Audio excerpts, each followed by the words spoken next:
Então, bom dia, família. É um privilégio poder estar aqui com vocês hoje, poder pregar a palavra de Deus mais uma vez. Parece que tá estranho. Amém.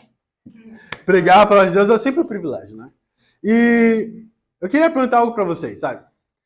Sabe quando você é criança, sempre ouve várias histórias, né? Que seus pais te contam para poder te ensinar alguma coisa por trás daquela história. Então, eu não sei como que é aqui a cultura em Moçambique, mas no Brasil, a gente tem essa história chamada História dos Três Porquinhos. Já ouviram isso também, né? Eu vou contar de qualquer jeito. Como é que funciona essa história? Então, era uma vez três porquinhos que decidiram construir suas próprias casas. O primeiro porquinho construiu uma casa de palha, rapidamente, porque ele queria ter tempo para poder brincar. E aí, o segundo porquinho, o irmão dele, fala que ele fez uma casa de madeira, que era um pouco mais resistente, mas ainda assim ele construiu rapidamente para se divertir depois disso, poder se brincar também com o outro irmão dele. Já o terceiro porquinho, mais dedicado, trabalhou arduamente e construiu sua casa com tijolos, que era muito mais forte. E demorou mais tempo. Certo dia, um lobo apareceu e tentou soprar a casa desses porquinhos. E o que aconteceu foi que a casa de palha caiu. A casa de madeira caiu. Mas a casa que foi feita de tijolo não caiu. E aí o que acontece é que o lobo, ele viu tudo isso estava acontecendo, e ainda assim ele queria terminar com aqueles porquinhos, queria matar eles para poder comer. Então fala que esse lobo, ele subiu pela chaminé. Mas o porquinho era mais astuto e colocou a água para ferver na chaminé. Então quando o lobo tentou descer, ele acabou se queimando e fugiu. Então, sabe, essa é uma história usada para contar para as crianças, e tenho certeza que toda criança, pelo menos em Brasília e aqui também, pelo jeito, também já ouviram falar dessa história. E eu acredito também que eu estava pensando nessa história, e é uma realidade também verdadeira para a nossa realidade como uma vida cristã com Deus. Eu e você, muitas vezes, fixados, querendo ter a diversão, ou então ter os privilégios do mundo, quer fazer as coisas meia boca. Então, fazer as coisas de uma forma mais rápida, então ter como é que fala? Cortar mato. Não é que vocês falam? Então, ter um atalho para poder fazer as coisas de uma forma mais fácil, para poder ter algum tipo de privilégio para aproveitar o resto. Então, ter a diversão que é praticamente aproveitar o mundo. E a gente não tem a chance de construir a nossa casa de forma sólida. O problema é que quando Satanás vem para atacar, ele facilmente vai derrubar essa casa. Se a gente fosse realmente pensar nesses cada um desses porquinhos e poder dividir eles, certo? Mas como seria cada um dos cristãos? Então o que aconteceria seria, a gente tem esses três. Um, ele constrói uma casa de palha, que é basicamente alguém que nem liga para o cristianismo. E constrói algo só para poder falar que ele construiu algo. E aí, Satanás vem, ataca e facilmente derruba aquela casa. Que é o relacionamento dessa pessoa com Deus. O segundo é alguém que quer ter algo com Deus, mas não quer se comprometer 100%. E quer ter ainda algo do mundo. E constrói essa casa um pouco mais firme, mas da mesma forma não realmente prestando atenção, não se dedicando a isso. Satanás vem, ataca e derruba essa casa também. Mas aí tem alguém que constrói a casa com a rocha, que é realmente uma casa sólida, que é um relacionamento sólido com Deus. Agora, você ter um relacionamento sólido com Deus não significa que Satanás não vai tentar te atacar. Ele ainda vai te atacar, vai achar alguma maneira, porque ainda assim, mesmo que você queira, pelo relacionamento sólido com Deus, se dedica a isso, ainda vai existir aquela chaminé na sua vida. Satanás vai tentar te atacar. O que Paulo depois, mais tarde, chama de espinho na carne. Que ele chama aquilo de mensageiro de Satanás. Mas da mesma forma que ele colocou a água para ferver, Deus também nos dá escape para poder fugir dessas coisas também. Vamos para 1 Pedro capítulo 5. E sabe, acredito que algo que eu tenho aprendido definitivamente esses últimos dias. Algo que eu tenho visto no meu coração e que Deus tem me ensinado é que se eu realmente falo que eu estou numa guerra, se eu realmente falo que eu estou batalhando por almas diariamente, que realmente Satanás está batalhando contra mim, é que ele não está vindo para brincar. Ele não está vindo aqui só para poder falar algo, fazer. Não. Ele realmente quer tirar a minha vida. Satanás tem guerreado pela alma de cada um de vocês aqui hoje. Não foi algo que ele fez uma vez, ou que ele fez semana passada, porque algo específico aconteceu, mas é algo que ele faz diariamente para tentar tirar a sua salvação. Vamos para 1 Pedro capítulo 5, versículo de número 8. A gente vê, vamos ver aqui como Pedro ele descreve. Descreve? Como que fala? Descreve. Describe. Uhum. Amém? Vamos ver aqui como Pedro ele descreve. Como realmente como Satanás ataca. Como que é a vida dele. Vamos ver como ele descreve. Se ele descreve como alguém assustado, que não quer perder o tempo com o cristão. Olha isso, versículo 8 ao 9. Fala, estejam alertas e vigiem. O diabo, inimigo de vocês, anda ao redor como leão, rugindo e procurando a quem possa devorar. Resistam-lhe, permanecendo firmes na fé, sabendo que os irmãos que vocês têm em todo o mundo estão passando pelos mesmos sofrimentos. Uau. Então olha o que está acontecendo aqui. Aqui fala que Satanás é como um leão, e a pergunta que você tem que fazer para si mesmo, você já viu um leão com medo?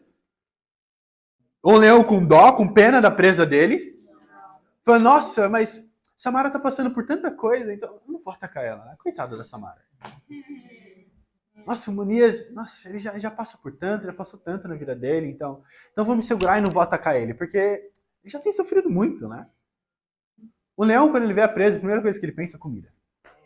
Sabia que ele é um dos únicos animais que mesmo com a barriga cheia ele ainda vai atacar? Imagina isso. Tá cheio, ainda assim eu vou atacar para poder comer. Tá lá a presa, eu vou comer.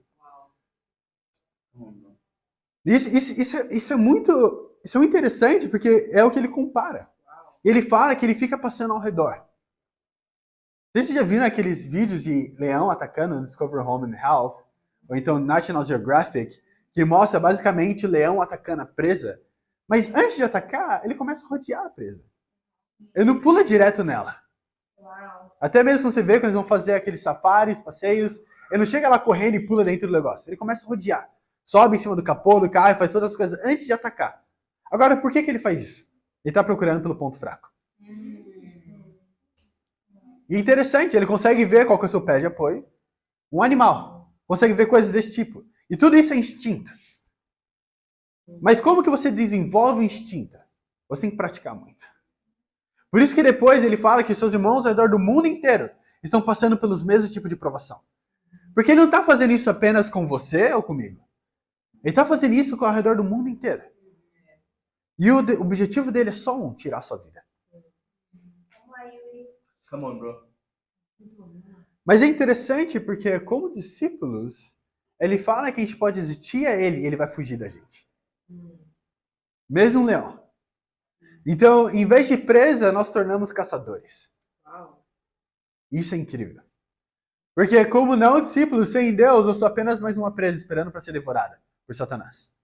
Agora, como discípulo com Deus, eu me torno caçador. Então eu posso sair da minha casa, compartilhar minha fé e começar a caçar ele. Para ter certeza que ele não vai tirar mais vidas. Então o que os irmãos fizeram com a vida do Pedro as semanas foi ir atrás dele e ver alguém que estava sendo caçado por Satanás. E ajudar Pedro a resistir a ele. E poder atacar e caçar ele. Até ter certeza que cada pedaço vai sair fora. Mas isso na realidade que a gente tem que fazer apenas com uma pessoa ou com outra. Essa é a realidade que acontece com as suas famílias, com seus amigos, com o pessoal do seu trabalho, da faculdade, pessoas que você nem conhece, que está passando na rua. Satanás está lá, na mesma forma tentando atacar elas. Vamos lá, Yuri. Come on, bro. Por enquanto, você mesmo que preso por ele, mesmo que Satanás te tenha, ele tem uma estratégia. Olha isso, vamos lá para João 8, vamos tentar entender a estratégia de Satanás. Vamos para João 8, é uma escritura que a gente sempre lê nos estudos bíblicos para as pessoas. Mas eu amo essa escritura, é uma das escrituras favoritas. Para dar um pouco de contexto, Jesus está falando aqui com os judeus. Aí eles duvidam dele, do testemunho dele, aí ele começa a provar a validade, né, a veracidade do testemunho de Jesus Cristo. E aí ele fala que ele está falando com alguns judeus, mas alguns judeus específicos, fala que eram os judeus que haviam crido nele. Então você pensa nisso e fala, nossa, que incrível, os judeus creram em Jesus Cristo, então top, né? Mas isso não para aí. Ele continua pregando a palavra de Deus para ele, querendo dizer que ainda tinha mais coisa dentro do coração deles. Então vamos ver isso. João capítulo 8, a gente vai ler o versículo 31. Fala assim, disse Jesus aos judeus que haviam crido nele, se vocês permanecerem firmes na minha palavra, verdadeiramente serão meus discípulos e conhecerão a verdade, e a verdade os libertará. Eles lhe responderam, somos descendentes de Abraão e nunca fomos escravos de ninguém. Como você pode dizer que seremos livres? Jesus respondeu: digo-lhes a verdade. Todo aquele que vive pecando é escravo do pecado. O escravo não tem lugar permanente na família, mas o filho pertence a ela para sempre. Portanto, se o filho os libertar, vocês de fato serão livres. Então o que acontece? Mesmo quem esteja preso por Satanás, ele tem uma estratégia. Ele te aprisiona através do quê? Com o pecado. Ele faz com que você seja escravo do pecado. E o pior, ele te deixa cego. Porque o que aconteceu aqui?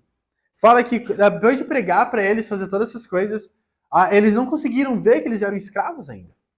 Mesmo que eles estavam escravos do pecado, fala que eles ainda estavam aprisionados por isso. Mesmo depois de Jesus Cristo pregar e falar para eles: olha, vocês são escravos. Eles não creram em Jesus Cristo. Mas agora eles tinham perdido a fé. Então, eles ainda estavam cegos. Então, eles também não viram o quão aprisionados eles estavam. Por mais terrível e pesado que isso pareça, Satanás está assim, atrás de mim e de você. E se você não estiver firme na rocha, você será levado. Olha isso. Vamos lá para Mateus 7. Que era onde a gente vai tirar o título da nossa pregação de hoje. Mateus capítulo 7, a gente vai ler o versículo 24. É uma parábola bem famosa, que é logo após Jesus Cristo ele falar com as pessoas, pregar para elas. Ele fala até mesmo... Eita, eu tô em Marcos. Faz sentido. Tô olhando aqui e falando estranho. Mas ele fala sobre os falsos profetas, fala sobre julgar os outros. E aqui em João 7, versículo 24, ele fala sobre prudente e insensato. Olha aqui que ele fala. Mateus capítulo 7. Desculpa. Mateus capítulo 7, versículo 24 ao 27. A Bíblia fala assim: portanto, quem ouve essas minhas palavras e as pratica é como um homem prudente que construiu a sua casa sobre a rocha. Caiu a chuva, transbordaram os rios, sopraram os ventos e deram contra aquela casa, e ela não caiu, porque tinha seus alicerces na rocha. Mas quem ouve essas minhas palavras e não as pratica é como um insensato, que construiu a sua casa sobre a areia. Caiu a chuva, transbordaram os rios, sopraram os ventos e deram contra aquela casa, e ela caiu. E foi grande a sua queda.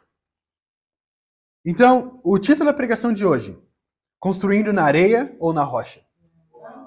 Construindo na areia ou na rocha? E o primeiro ponto é bem simples: da terra para a arca.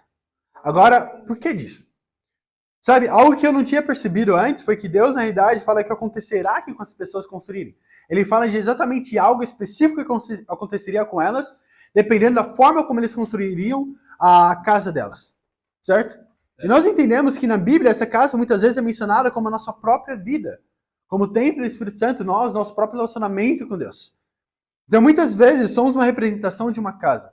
Então a nossa casa seria nossos corações, então as nossas vidas. Então a pergunta é: onde a sua vida está sendo construída? Agora, claro, ele não está falando do país no qual você está construindo a sua vida. Mas a pergunta que fica é: o que tem dado suporte à sua vida? O que é o seu suporte?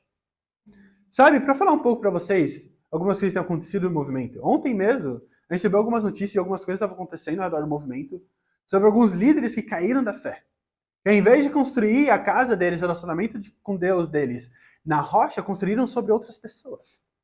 Então pessoas começaram a seguir mais outros líderes e pessoas. Não, eu vou seguir essa pessoa, vou seguir aquela pessoa. E acaba tendo que divisão e uma facção pode ser criada. E foi o que aconteceu. Pessoas que eram realmente influentes para mim. Líderes como Jason Dimitri, que realmente eu admirava muito. Caiu da fé porque acreditava que eu posso construir agora a igreja ou a minha casa sobre a mim mesmo. E aqui Deus deixa muito claro que a sua casa tem que ser construída na rocha. Agora tem só duas opções, ou na areia ou na rocha. A areia é qualquer coisa que não seja Deus. Uma das maneiras de ver a Escritura é que quando as tribulações vierem, como ele diz, água, vento e tudo mais, você poderá se manter firme, certo?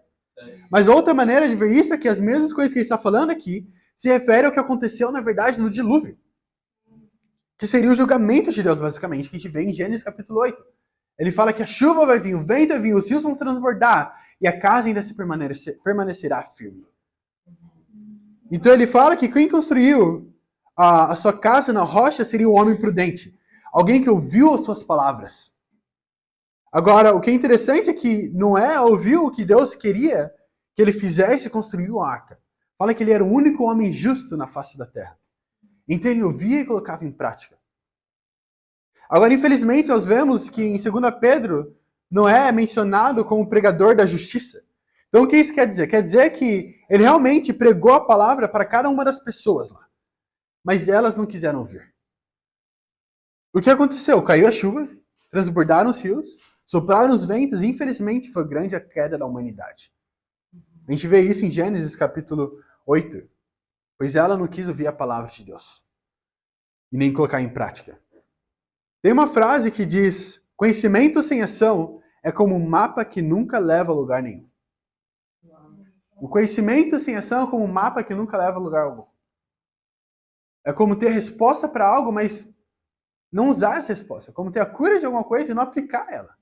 Não faz nenhum sentido, é sem uso algum.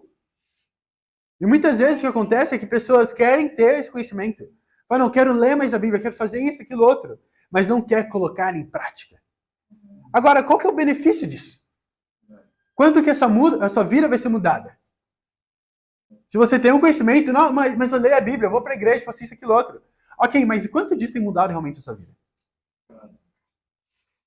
Vamos lá para 2 Pedro. Para ler a escritura que eu acabei de mencionar. Para entender realmente o temor a Deus que a gente precisa ter. Em 2 Pedro, capítulo 2, no versículo 4. Come on, bro. 2 Pedro, capítulo 2, a gente vai ler o versículo 4 e o versículo 5. Então, basicamente, é o que eu tinha mencionado sobre como Pedro fala que Noé era o pregador da justiça. Vamos ler o que ele fala um pouco antes e o versículo que ele fala isso também. Então, em 2 Pedro, capítulo 2, a gente vai ler o versículo 4 ao versículo 5. Fala assim: pois Deus não poupou os anjos que pecaram, mas os lançou no inferno, prendendo-os em abismos tenebrosos, a fim de serem reservados para o juízo. Ele não poupou o mundo antigo quando trouxe o dilúvio sobre aquele povo ímpio, mas preservou Noé, pregador da justiça, e mais 7 pessoas. Agora, infelizmente, a gente consegue entender mais profundamente. Não infelizmente, na verdade, felizmente. É importante entender isso. E ele fala no versículo 4 que Deus não poupou nem mesmo os anjos, quando eles se rebelaram contra Deus nos céus. Ele não vai poupar eu e você quando ele vê a gente se rebelando contra ele. Infelizmente, esses irmãos e irmãs que se rebelaram contra Deus agora no movimento, infelizmente, acredita que Deus não vai poupar. Bom dia. Ele é misericordioso, mas de Deus não se zomba, como fala em Gálatas. Ele fala que a única coisa que ele poupou foi Noé. E ele fala que ele poupou Noé porque ele era o pregador da justiça. Então ele não foi poupado porque... Noé foi poupado porque ele pregava a palavra. Não porque ele ouvia a palavra. O que quer dizer que você estar aqui nesse culto hoje, ouvindo essa pregação, não vai te salvar. Não vai fazer com que você chegue aos céus no dia. Você dá a sua contribuição, as suas ofertas, não vai te levar aos céus. Não é isso que te salva. Agora, colocar a palavra de Deus em prática e pregar ela, isso sim pode te salvar. Muitas pessoas usam desculpa para não seguir a palavra de Deus. Como Deus conhece o meu coração. Mas por Deus conhecer o coração do homem, ele chama Noé de pregador da justiça. Porque ele conhecia o coração de Noé. E chama o resto do povo que não entrou na arca de Deus de povo ímpio. Então sim, ele conhece o coração. Muito bem. A Bíblia fala que a boca fala daquilo que o coração está cheio. Certo? Então por que ele era o pregador da justiça? O que estava cheio o coração dele? Justiça. Agora, se eu não prego, se tudo que eu falo é falar mal das pessoas, ou então mentiras, ou então falar palavrão, seja lá o que for, ou então apenas ficar reclamando o dia inteiro, o que meu coração está cheio? Você realmente acha que Deus vai olhar e falar, não, mas Deus conhece meu coração? Sim, Ele conhece o coração. E qualquer pessoa que está te ouvindo, na verdade, também conhece o coração. E a pergunta que tem que ficar para você é, realmente, olha isso, Noé foi conhecido como pregador da justiça. Mas agora, se Deus fosse olhar para o seu coração hoje, como que você seria conhecido? Qual seria o nome que Ele te daria? João Batista foi a voz que clama no deserto. Pedro, os filhos do trovão. Vamos lá, Yuri. Olha isso, que incrível. Esse era pelo qual eles eram conhecidos. Vamos lá, Yuri. Vamos para Gênesis capítulo 8. Olha que incrível. Porque, claro, a gente estava vendo lá, falamos sobre o dilúvio e tudo mais que aconteceu, né? Mas é incrível ver como que o dilúvio terminou também. A gente estava falando da rocha, certo? E isso é interessante. Porque entendendo, ok, a gente tem que construir a nossa casa sobre a rocha. Nosso relacionamento com Deus, a igreja, uns aos outros, o reino de Deus, sobre a rocha. Mas olha isso que acontece. Vamos para Gênesis capítulo 8, a gente vai ler o versículo 4. Aqui é o final do dilúvio, quando a arca finalmente para.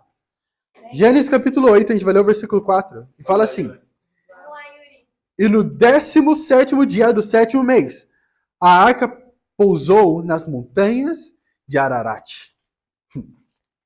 Olha isso, no final, quem lembra disso? Que a arca parou aonde? Parou numa montanha. Isso é interessante. A montanha representa no Antigo Testamento o reino de Deus. Então, eu acredito que Deus quer te livrar do dilúvio, do julgamento dele. Por isso ele enviou o filho dele. Mas o que eu e você precisamos fazer? Da mesma forma como Noé fez, ele precisou entrar na arca. E na arca ele levou ele para onde? Levou ele para o reino de Deus. Vamos lá, Yuri. Vamos lá, Yuri.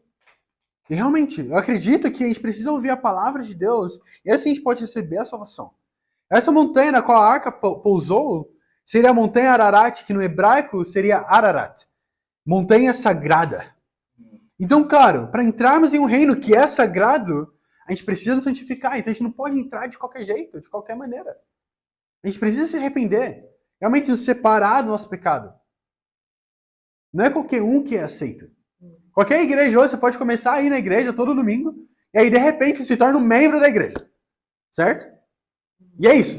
Eu lembro que no Brasil, várias igrejas na qual eu tocava os instrumentos, você recebia até mesmo um cartão. Cartão de membro. Aí chegava lá, eles davam um cartão, parabéns, você é um membro da igreja agora, você tem um cartão do membro. E aquilo provava que você era um membro da igreja. Agora aqui, a gente vê na Bíblia que não era assim que funcionava. A Bíblia deixa muito específico. Hebreus capítulo 5, versículo 11, Hebreus capítulo 6 também, versículo 1 ao 4, fala a mesma coisa, fala que ensinava princípios elementares. Para cada uma das pessoas, que elas precisavam realmente saber, conhecer e seguir, para poder se tornar membros da igreja. Agora, algo importante para entender a representação da arca como igreja, é a montanha, a rocha, e agora, é claro, a rocha na Bíblia é representada como Jesus Cristo. Então, qual que é o papel da igreja? O papel da igreja é te levar para a rocha, te levar para perto de Cristo. Então, o segundo ponto é da arca para a rocha. Então, o primeiro ponto foi da terra para a arca. E agora é da arca para a rocha. O maior problema de hoje em dia é que temos muitas arcas que estão levando as pessoas, ao invés para a rocha, levando para a areia. Então, sim, temos várias arcas. Arcas criadas de palha. Arcas que realmente, quando assim, os problemas vierem, elas não vão conseguir sobreviver. Quando vier o vento, vier a chuva, os rios transbordarem, infelizmente vai cair. Muitas pessoas têm construído as suas casas na areia, que é literalmente uma vida sem fundamento. O homem insensato é o homem, e o homem sensato começam nas mesmas circunstâncias. Ambos eles. Não tem uma diferença muito grande entre eles. Ambos começaram em parte no ponto que eles receberam a palavra de Deus. Ele começa da mesma forma, falou: o homem sensato recebeu a palavra de Deus e ouvindo construiu essa casa sobre a rocha. Agora, o insensato, ouvindo a palavra de Deus, construiu a sua casa sobre a areia. Então, ambos deles tinham a mesma coisa, as mesmas, como fala? Resources.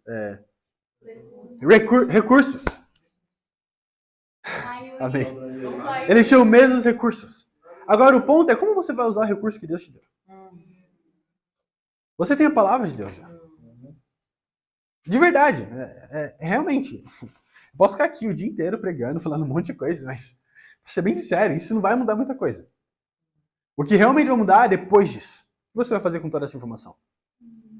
Vai realmente falar, chegar em alguém próximo de você, a pessoa que te convidou, falar, cara, eu quero mudar minha vida. Eu preciso mudar minha vida. Eu preciso me arrepender, eu quero ter um relacionamento com Deus. Porque eu não quero ficar no julgamento. Eu não quero sofrer o julgamento. Eu quero estar nos céus um dia. Ou você pode ficar indiferente. E criar, talvez, essa casa de palha, ou até mesmo de madeira, que parece estar certa. É um pouco mais resistente do que a de palha. Pelo menos não é de palha, ela resiste a algumas coisas. Mas te garanto que quando o julgamento vier, tanto a casa de palha quanto a de madeira, elas vão cair. Sabe, da mesma forma, tudo que eu posso fazer hoje é pregar para você. Mas eu não decido o que você vai fazer com essa pregação. Se você vai aplicar ela ou não na sua vida, é com você. Em Tiago, capítulo 1, versículo 22, a Bíblia deixa bem claro, falando, sejam praticantes da palavra, não apenas ouvintes, enganando-se a si mesmo. Então, quando a gente constrói a nossa casa na areia, o que nós estamos fazendo é nada mais, nada menos do que nos enganar. Porque é exatamente o que aconteceu. Ele ouviu a palavra de Deus, mas ainda assim ele construiu na areia. O que ele estava fazendo? Se enganando. O que é se enganar? Basicamente é você contar uma mentira tantas vezes para você mesmo que ela acaba se tornando uma verdade. Você acaba acreditando naquilo, profundamente. Então as pessoas que constroem a casa delas na areia, elas se convencem que vai dar tudo certo. A pessoa que não se arrepende dos seus pecados, que não quer construir a sua casa sobre a rocha, chega num ponto que ela conta essa mentira para ela tantas vezes que ela acredita que tudo bem não se arrepender.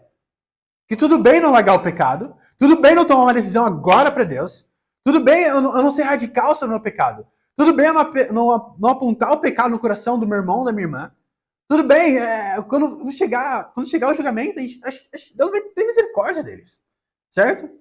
Deus vai ter misericórdia da minha vida.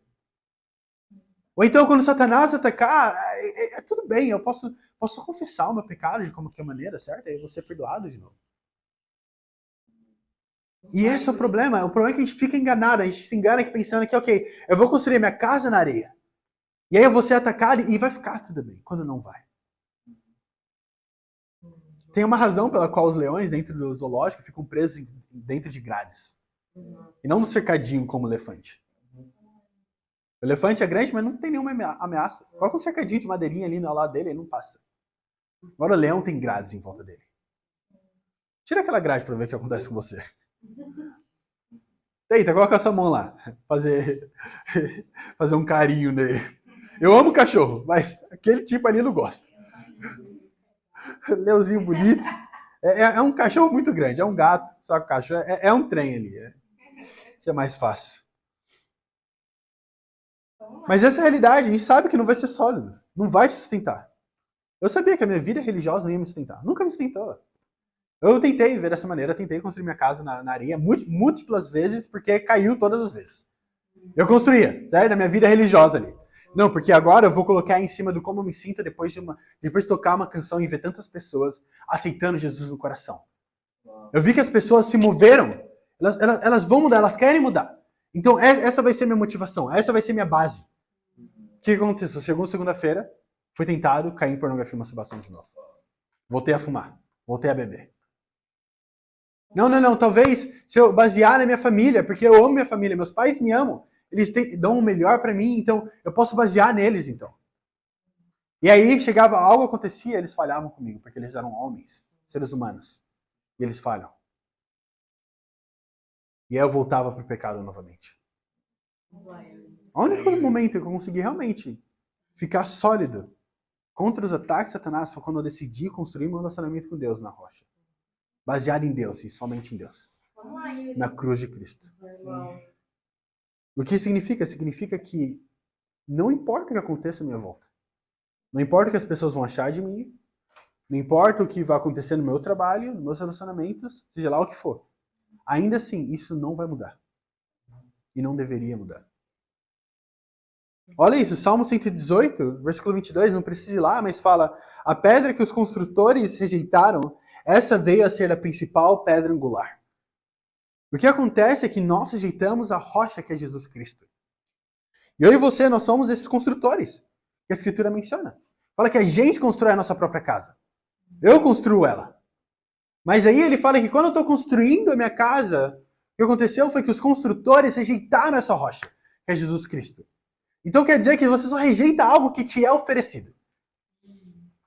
Então mesmo que Deus ofereça ter um relacionamento com você, quando alguém te parou na rua e falou, não, vamos estudar a Bíblia. Ou então te mostrou o pecado do seu coração. E ainda assim você rejeitou. Te mostrou o pecado, falou, você tem que se arrepender, é isso. Você ainda assim tomou a decisão, logicamente, de eu vou rejeitar a palavra de Deus, eu vou rejeitar a rocha. O que aconteceu? Você rejeitou o relacionamento com Deus. Você rejeitou construir o seu relacionamento na rocha. Nessa pedra angular. Agora, isso é algo exclusivo para você? Não. Essa é a realidade de cada um de nós. E a realidade é que você hoje pode se arrepender e tomar uma decisão de construir seu relacionamento com Deus na rocha. Salmos 18, versículo 2 fala, o Senhor é minha rocha e a minha fortaleza e o meu libertador. O meu Deus é o meu rochedo, em quem me refugio. A escritura é muito inspiradora, me anima porque mostra que realmente, que o Senhor é minha rocha. Mas a escritura me ajuda a entender que não apenas Jesus Cristo é o fundador da minha vida, mas também a minha proteção. Então quer dizer, o que vai me proteger de todos esses ataques? De tudo isso que eu vou perder e vou sentir realmente atacado? Quando eu perder os relacionamentos, quando eu comecei a ser perseguido pela minha família. Que até hoje acontece. Quando eu perdi relacionamentos, amizades no mundo. Quando eu perdi até mesmo emprego. Qual que era a minha proteção? A rocha. Ele era a minha fortaleza, o meu rochedo. Vamos para 2 Coríntios capítulo 5. Vamos, Yuri. Agora a pergunta é, ok, Yuri, eu quero estar na rocha. Ou então você pode até mesmo dizer, eu já estou na rocha. Minha vida já é fundada nela. Tem uma maneira bem simples de saber se você está na rocha mesmo ou não. Aqui em 2 Coríntios capítulo 5, a gente vai ler. A maneira de saber se realmente você está na rocha ou não. 2 Coríntios capítulo 5. Nós vamos ler o versículo 17. Fala assim. 2 Coríntios capítulo 5, versículo 17. Portanto, se alguém está em Cristo, é nova criação. As coisas antigas já passaram. Eis que surgiram coisas novas. Então, quer saber se você está na rocha? Se você realmente está em Cristo? Isso é que vai mostrar isso que vai mostrar aí. Se você está na rocha ou não. O seu arrependimento.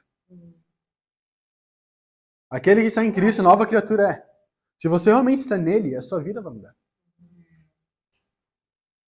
A sua resposta para muitas coisas vai mudar. Como você lida com as suas emoções vai mudar. Suas amizades vão mudar. Fala que você vai se tornar uma nova criatura. Então nada que está lá vai continuar lá. E ele ainda fala, eis que tudo se fez novo. Então o que significa? Seus pecados foram perdoados. Você não vive com uma consciência culposa mais. Vamos lá, Yuri. E eu estou muito grato a Deus por isso. Porque a escritura realmente demonstra o coração de uma pessoa aqui, que é o do Pedro. Vamos, Pedro! Então, hoje o Pedro tem mostrado que quer construir essa casa na rocha. E por isso, pela graça de Deus, ele vai ser batizado hoje, logo após o culto. Ele tem se tornado literalmente uma nova criatura. Mas e você?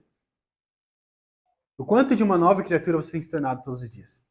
Porque isso é só o começo. Não é que ele vai mudar agora e nunca mais ele muda e vai continuar. Não. É o começo. É o começo de uma vida difícil, dolorosa, com muitas tribulações e tentações, mas é o começo de uma corrida. Vamos lá, Yuri. Se você não toma essa decisão de começar essa corrida, nem na corrida você está ainda. Talvez seja no aquecimento ainda, no alongamento. Mas esse é um marco de que sim, eu vou realmente tornar uma nova criação. Tudo vai ser feito novo. Os seus pecados passados, presentes e futuros vão ser perdoados. E aí eu posso viver uma vida com Cristo. O desafio é bem simples. Se baseie na palavra de Deus. E não em pessoas ou emoções, mas em Deus apenas. E para Deus será a glória. Amém.